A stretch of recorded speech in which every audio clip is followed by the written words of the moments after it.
Here is a quote from the U.S. Attorney for the Eastern District of New York, Joseph Nasella, who said the Mafia had pre-existing control over non-rigged illegal poker games around New York City. As a result, they became involved in the rigged poker games, helping to organize the games and taking a cut of the proceedings and working to enforce the collection of debts. Close quote. So Chauncey Billups was supposedly involved in all of this, and he might be co-conspirator number 8. On the sports gambling one, too. Yep. So he might be involved in both. Yep. And what's interesting, Lawrence, for the listeners' edification, there are 3 mafia families involved in these poker games. And what's unclear is how Chauncey Billups and Damon Jones became affiliated or involved with these 3 mafia families. They were the face cards, right? Well, that's how they were used. That's what is being alleged, that they are the people that were drawing bigger names into these poker games so that the pot would be bigger and the collection would be bigger. Like the big fish would be smitten with the idea of playing with NBA types. So they would use Billups and Damon Jones to draw these players in. Chauncey received $50,000 after one of these rigged poker games. Allegedly. That's one example.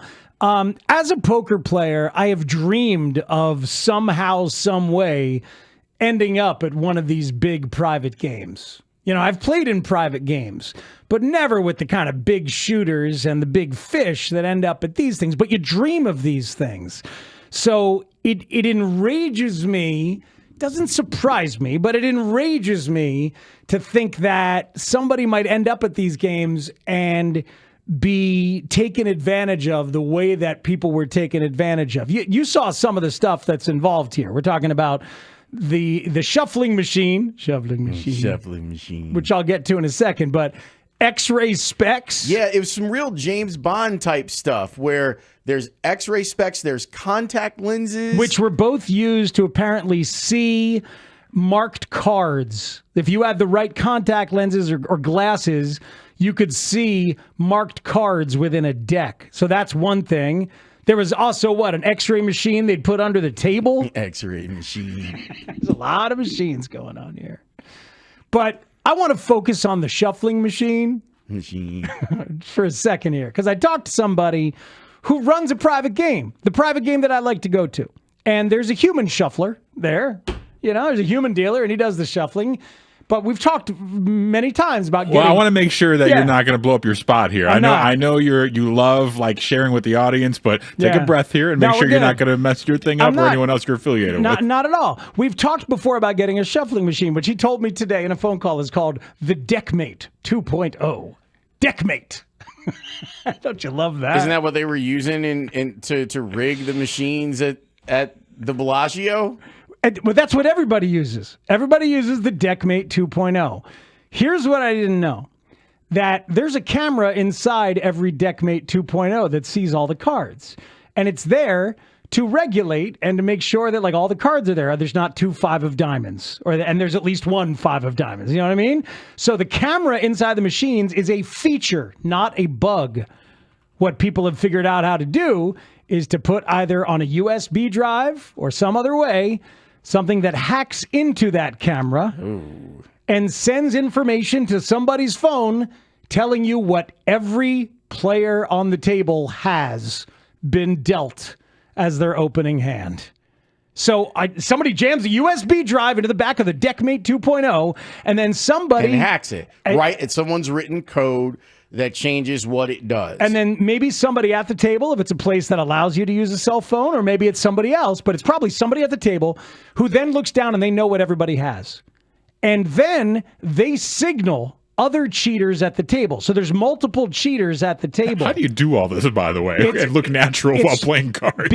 Because Tanny, to your point, Every player has their own methods by which they hold on to their chips and they tap their chips, or they shuffle, they hold their cards, they peek at their hole cards, they tap their cards.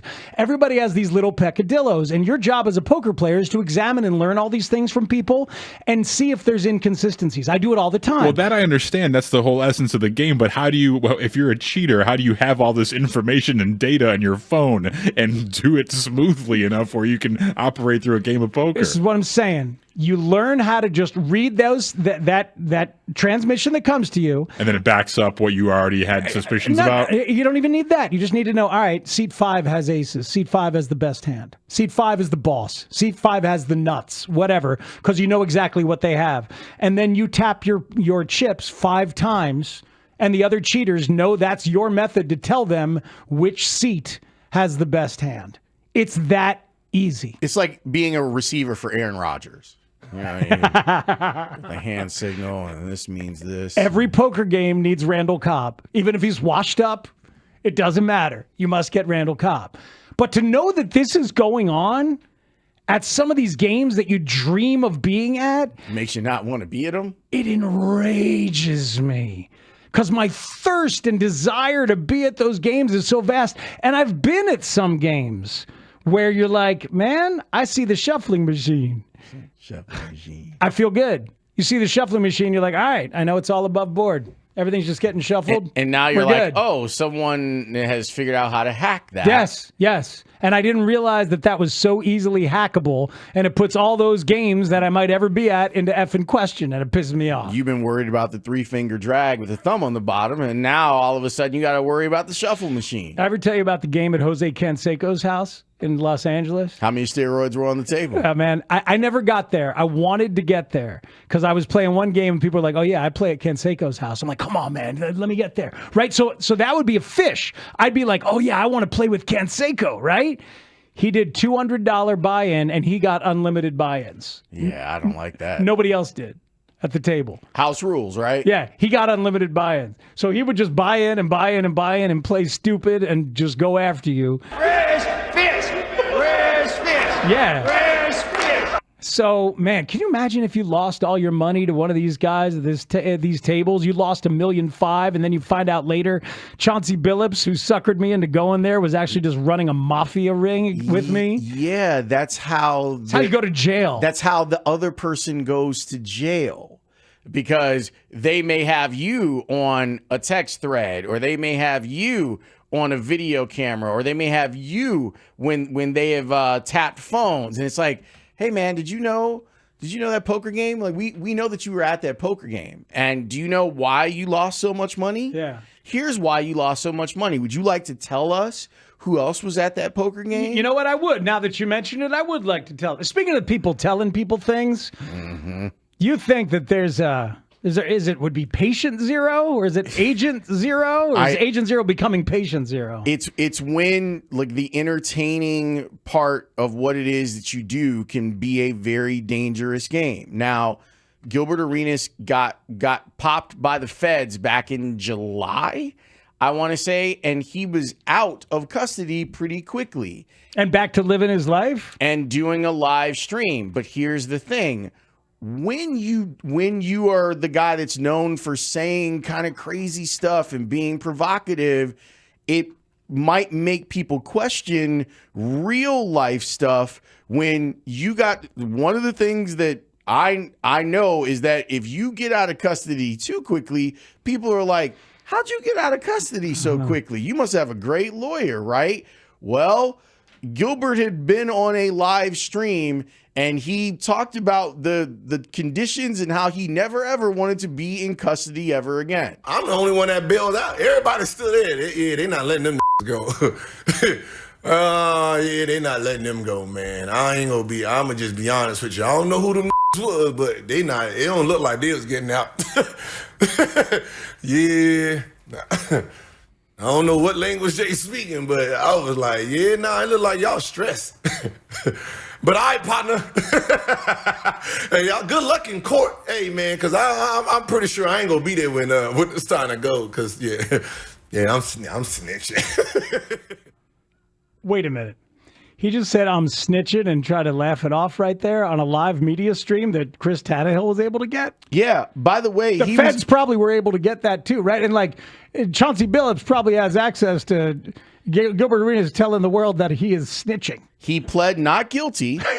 And by the way, the reason that he was indicted, the charges he was indicted on was for hosting illegal high-stakes poker games. Oh, boy. It doesn't take a lot to connect some dots, and that's probably not fair to Gilbert. Yeah, I'm snitching. But when you say that the reason that you ain't never going back to jail, and I'm not mad at him for not wanting to go back to jail. Oh, no. But when you say the reason you're not going back to jail I'm snitching. after being I'm snitching. arrested and indicted boy. for hosting illegal poker games, Yeah. and then other people in the NBA get arrested for illegal poker games, Yeah. it doesn't look great. It sounds, I think Gilbert has lost the right to fairness. He has lost the right for you to presume innocence, lost the right for all sorts of things in that way.